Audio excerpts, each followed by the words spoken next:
shut the front door, shut the back door in fact, and even the windows, because Nikon has just announced their full-frame mirrorless camera. Yes, they announced this today. Wait, not this, but this full-frame mirrorless camera. Not just one in fact, they've got two, the Z6 and Z7, or if you say Nikon instead of Nikon, the Z6 and Z7, but here it is, the Z7.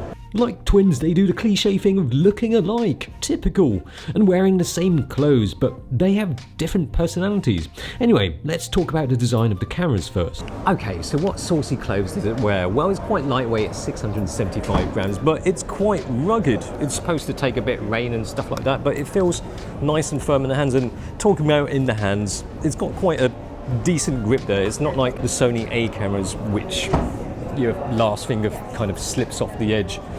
But in terms of screens, you've got a 3.2 inch screen, which is really quite good. It doesn't reflect. You don't just like look at a reflection of yourself when you're taking a picture. Does that tilty action and that tilty action.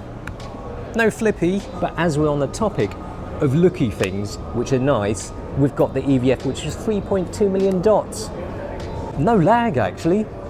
It's really nice. Even when you're pressing the button to focus, nothing, no lag, brilliant.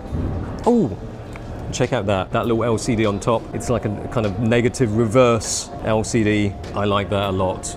But one thing, you know, you might not like, open the flap, one card slot, XQD. On the top, we've got mode dial with not much written on that actually. Probably because this is aimed at the mid, higher end kind of prosumer. So there's no scene mode, no art filters on your mode dial. And then on the other side, you've got two dials. And on the back, we've got a switchy thing, which switches from stills to movie mode. You know, it's got enough buttons. It's got customizable buttons, two on the front here, and by the lens, which you can actually reach. I mean, the trouble with some mirrorless cameras is that they put buttons in place. I just spat on it there. You put buttons on it, and you have such a small camera body that some things are kind of hard, either hard to grip or put your finger in between this bit and the lens. It doesn't feel like you're pinching it when you're holding the camera, like a crab, and your thumbs aren't covering the buttons like with some mirrorless cameras. Yeah, so pretty nice, but take off the lens and we can check out the new mount. It's massive! Look, it's bigger than a man! It's huge! Look, it's bigger than my face! It's 55mm wide. If you compare that to the F mount, which is 44, that's quite a bit bigger. And why have they done that? It's about all this light thing that they've been showing on their teasers. They want to have lenses that let in more light, basically. And next year, they've got a 58mm f/0.95 coming out for this. Fast glass. Ooh, yes. It's a really short flange distance, shorter than Sony. Sony's 18mm, shorter than Micro Four Thirds, shorter than almost any other brand. It is the shortest flange distance, which means you can probably adapt lenses from most other brands of cameras. And Nikon is expecting you to mount stuff. Well, their lenses, because they've got an adapter coming out that works with 360 lenses with AE, 19 lenses with AE and AF. There'll only be 3 lenses at launch, S-line lenses, which means really bloody sharp, apparently. But here's a lens roadmap anyway. Alright, so there are two versions, yes, the Z6, Z7. The Z7 is the higher resolution one. It's got 45 megapixels. The low resolution one, 24 megapixels, which they call the all-rounder. So supposedly it's good for everything, right? Anyway, let's go take some pictures.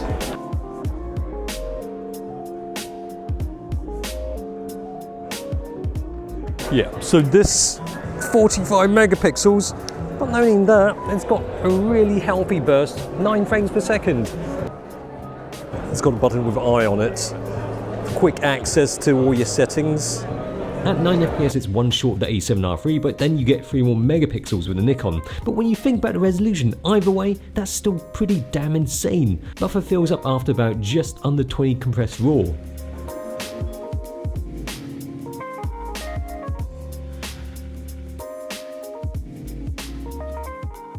Well, the high resolution version has got 493 autofocus points. It's crazy. It's a hybrid, so it's got contrast and phase detection autofocus. The Z6 has less AF points, but still, it has 273 autofocus points. So yes, it feels pretty good. Autofocusing is pretty quick. I mean, in terms of how much area it covers of the frame, it covers 90% of the width of the frame. It's crazy. I mean, anything further than that is just not worth focusing on, to be honest. 90%. Yeah, I mean, the focusing speed, pretty damn good. It's quick. It is quick. And the spread, it covers 90% of the width of the frame. I mean, anything more than that is just not worth focusing on. It's great. You know, understandably, these two cameras are going to draw a lot of comparisons to the Sonys because there's a higher res version and an all-rounder with a lower price. But Nikon are making some bold statements. And the cool thing is, they haven't forgotten about the video. 4K UHD doesn't have 4K 60, but it shoots 10-bit 422 full frame. That is if you record externally with N-Log, and that is the first. I mean, there is no other full frame camera that shoots 4K 422. Yes, it's got mic and headphone inputs, HDMI out, and 5-axis VR for 5 stops of shaky reduction. Also does a decent job of smoothing out handheld video. Yeah, so quite interesting. Externally, you've got the 4K 10-bit 422 N-Log. Internally, you've got 4K, but you don't have 10-bit 422 N-Log. But still, 4K full frame, and you've got phase detection autofocus, so it should focus quite well. It works alright. The focus is smooth, organic if you will. It did focus on the background a couple of times, but this is the best continuous AF in a Nikon for video. And the colours look great on a Nikon, even if the flattest you can have it is the flat picture profile.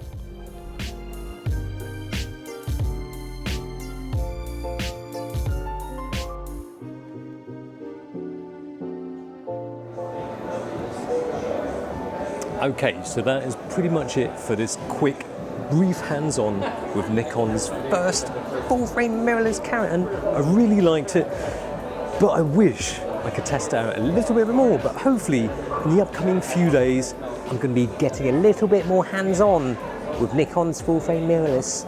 Let's find out. I do want to test out the Z7 a bit more. Things are looking promising though. It feels and shoots well. As Nikon are entering into the mid-higher end mirrorless market where one brand has taken all the glory so far, Nikon really had to make a splash with their entry. And they really haven't disappointed. It's got the sensor size, the body, the image, the performance, and surprisingly a video feature that is pretty damn good. 2018 is shaping up to be a phenomenal year for mirrorless, but a bad one for one's bank account.